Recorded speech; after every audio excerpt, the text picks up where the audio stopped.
Okay, this is 5.6, similarity and segments divided proportionally. So we're going to bring in some of those ideas that we talked about with the parallel lines, but look at them in a little bit of a different way. Okay, so I have two lines here, AC and DF. A and C and DF are divided proportionally at points B and E if this is true. So AB over DE has to equal BC over EF. Or you could say AB over BC equals DE over EF. As long as those same things, you're being consistent, that's what matters. And you can even see here that these two, when you cross multiply, are exactly the same thing. So you haven't changed it at all, you're just writing it in a different way. Okay, so here's two lines here that are divided up. So what we want to say is we can also do it in more than one way. So if we think about this, we can say 6 over 4, is that equal to 12 over 8, which is equal to 15 over 10, and is that equal to 9 over 6? Well, I can see that when reducing all of these, I get 3 halves for all of them. So that tells me that RS over HJ is equal to ST over JK, which is equal to TV over KL, which is equal to VW over LM. So these are proportional. Another note is just saying that if AB equals C over D, then both of these have to be true. If I add B over here and I add D over here, those are still equal, same as if I subtract them. Okay, this is what we've already kind of talked about. So if a line is parallel to one side of a triangle and it intersects the other two sides, then it divides these sides proportionally. So that's what we talked about before. So that's just saying in this case, we would look at this over this equals this over this. So BD over DA equals BE over EC. Okay? So we've talked about this before.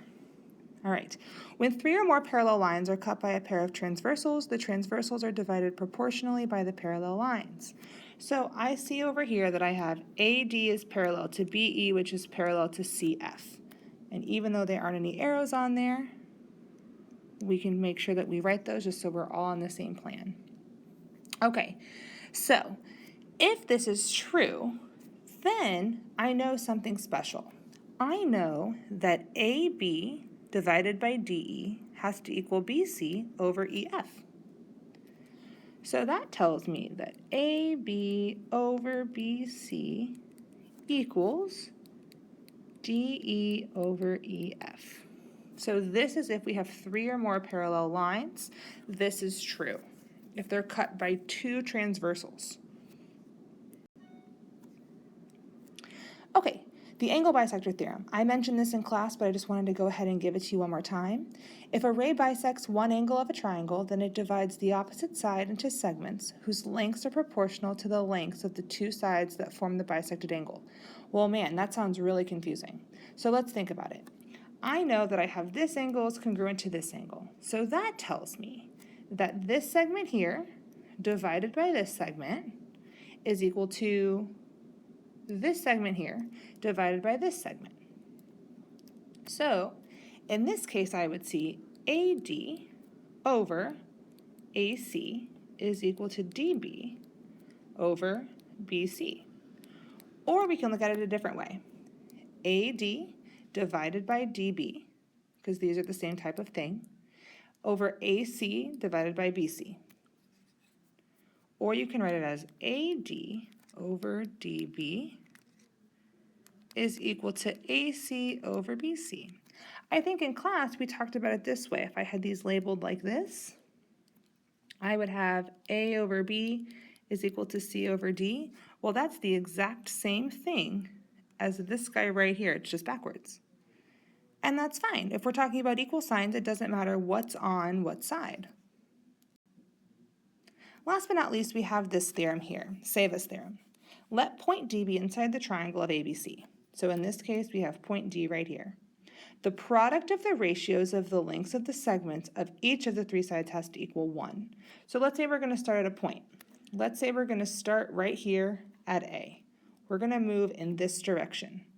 So that tells me that AE over EC, AE over EC, multiplied by CF over FB, so now we're moving in this direction, multiplied by, we're going to go in this direction, BG over GA is going to equal 1. The important thing to remember is that you must go in order.